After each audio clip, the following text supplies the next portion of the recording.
పిఠాపురంలో వర్మను పక్కకు తప్పించే ప్రయత్నం జరుగుతోందని రాజకీయ వర్గాల్లో ఒక ప్రచారం సాగుతోంది. ఎందుకంటే వర్మ పిఠాపురంలో ఉంటే పవన్ కళ్యాణ్ కు ఇబ్బందికరంగా మారుతుంది. పవన్ కళ్యాణ్ కు ఇబ్బందికరంగా మారడమే కాదు, పవన్ కళ్యాణ్ వచ్చే ఎన్నికల్లో గెలవాలన్నా ఇబ్బందికరంగా ఉంటుందన్నది తెలుగుదేశం పార్టీ అధిష్టానం గుర్తించింది. తెలుగుదేశం పార్టీ అధిష్టానం వద్దకు పవన్ కళ్యాణ్ ఈ విషయాన్ని నేరుగా తీసుకువెళ్లి తనకు లైన్ క్లియర్ కావాలని కోరినట్టు రాజకీయ వర్గాల్లో ప్రచారం ఉంది. అందుకే తెలుగుదేశం పార్టీ అధిష్టానం వర్మను మరొక చోటికి పంపాలనే ఆలోచన చేస్తున్నట్టు ఒక ప్రచారం ఉంది. ఇప్పటికే కాకినాడ జిల్లా నేతలతో వర్మ వ్యవహారం గురించి పార్టీ అధిష్టానం మాట్లాడుతోంది. ఎక్కడికి పంపితే బాగుంటుంది, ఎలా పంపితే బాగుంటుంది, పిఠాపురంలో వర్మ ఇలాగే కొనసాగితే ఇబ్బందులు తప్పవు భవిష్యత్తులో అన్న ఒక అభిప్రాయంతో వర్మను విశాఖపట్నం పంపాలని తెలుగుదేశం పార్టీ అధిష్టానం భావిస్తున్నట్టు ఒక ప్రచారం ఉంది. విశాఖ నార్త్ నుంచి తెలుగుదేశం పార్టీకి ఇన్ఛార్జ్ లేరు, అక్కడ బీజేపీ ఎమ్మెల్యే విష్ణుకుమార్ రాజు ఉన్నారు.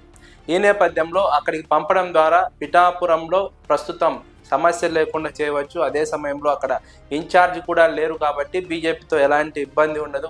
వర్మకు ఒక ప్లేస్ ఖరారు చేసినట్టు ఉంటుంది. అదేవిధంగా పిఠాపురంలో పవన్ కళ్యాణ్ కు లైన్ క్లియర్ అవుతుందని తెలుగుదేశం పార్టీ అధిష్టానం భావిస్తోంది. వర్మను పిఠాపురంలో అలాగే ఉంచితే పవన్ కళ్యాణ్ కు ఇబ్బంది, పార్టీ నుంచి పక్కకు పంపే ప్రయత్నం చేస్తే పార్టీకి ఇబ్బంది.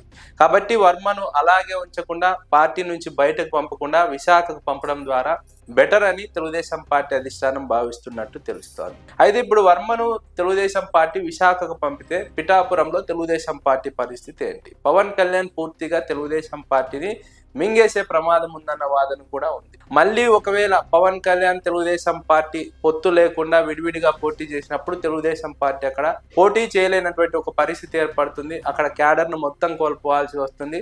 బతికి బట్టగట్టలేని ఒక పరిస్థితి పిఠాపురంలో తెలుగుదేశం పార్టీకి ఏర్పడుతుందన్నది రాజకీయ వర్గాల్లో ఉన్నటువంటి వాదన. కాబట్టి తెలుగుదేశం పార్టీ పవన్ కళ్యాణ్ కోసం, ముఖ్యంగా పవన్ కళ్యాణ్ తో మరో 15 ఏళ్ళు పొత్తులో కొనసాగడం కోసం పిఠాపురంలో తనను తాను త్యాగం చేసుకుంటుందన్న వాదన వినిపిస్తోంది. అయితే వర్మ ఇప్పుడు పవన్ కళ్యాణ్ కు లైన్ క్లియర్ చేసేందుకు తెలుగుదేశం పార్టీ అధిష్టానం చెప్పినట్టు వింటారా? వర్మ తెలుగుదేశం పార్టీ ప్రతిపాదనను ఆమోదిస్తారా లేదా?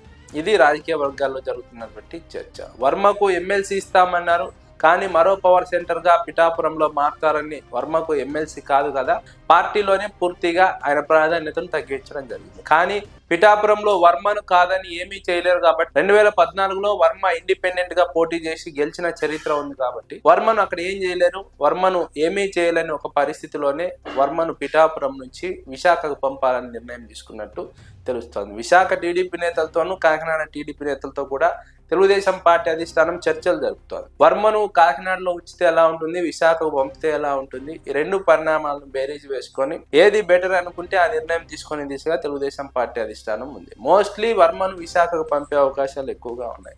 విశాఖ నార్త్ లో ఇన్ఛార్జ్ లేరు, అదే సమయంలో పిఠాపురంలో వర్మను పంపడం ద్వారా ఇక్కడ పవన్ కళ్యాణ్ లైన్ క్లియర్ అవుతుంది. అక్కడ వర్మకు ప్రాధాన్యత ఇచ్చినట్టు అవుతుందని తెలుగుదేశం పార్టీ భావిస్తోంది, ఆలోచిస్తోంది. అందులో భాగంగానే త్వరలో వర్మకు స్థానచలనం కలగబోతోంది. అయితే వర్మ తన క్యాడర్ను, తనకున్నటువంటి బేస్ను వదిలేసి విశాఖకు వెళ్తారా? ఒక్కసారి విశాఖకు వెళ్తే పిఠాపురంలో వర్మ కూడా ఆశలను కోల్పోవాల్సిందే, తెలుగుదేశం పార్టీ కూడా తన క్యాడర్ను కోల్పోవాల్సిందే.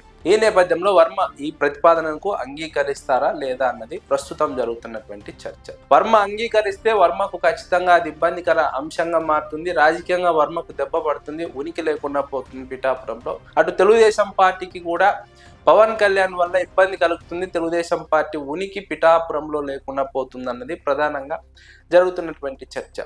తెలుగుదేశం పార్టీ తాత్కాలిక ప్రయోజనాల కోసం పవన్ కళ్యాణ్తో పొత్తు కొనసాగించేందుకు ఈ రకమైనటువంటి నిర్ణయం తీసుకుంటోంది. ఇక్కడ వర్మ తన భవిష్యత్తును నాశనం చేసుకుంటారా, తన ఉనికిని కోల్పోతారా, లేదా తెలుగుదేశం పార్టీ అధిష్టానం చెప్పినట్టు వింటారా, లేదా తన ఉనికిని కాపాడుకోవడానికి పిఠాపురంలోనే వర్మ కొనసాగుతారా అన్న ఒక చర్చ అయితే ఉంది.